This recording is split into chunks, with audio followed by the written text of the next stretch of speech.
কি ব্যাপার, কি আসলো এখন? এই কি ব্যাপার, কই গেছিলা? আর বললো না, এই দুনিয়ায় কারো ভালো করতে নাই, বুঝছো? এটা হচ্ছে সমস্যা। আবার কি হইলো?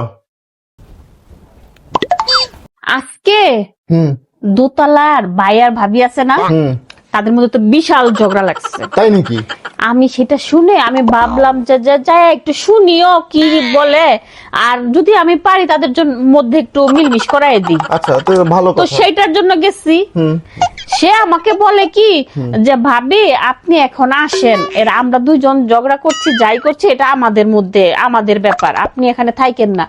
কি একটা অবস্থা চিন্তা করতে পারো, গেলাম তাদের ভালো করার জন্য, সেখানে আমাকে সে এইভাবে অপমান করে, এইভাবে অসম্মান করে। তুমি মনে করো যে আমি আর জীবনে দোতলায় যাব? ওই ভাবের বাসায় তো আমি আর কোনোদিন যাব না।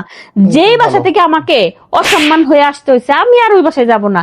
তুমি একটা জিনিস মনে রাখো, যেখানে সম্মান পাবা না, ঠিক আছে, সেখানে তুমি জীবনেও যাবে না।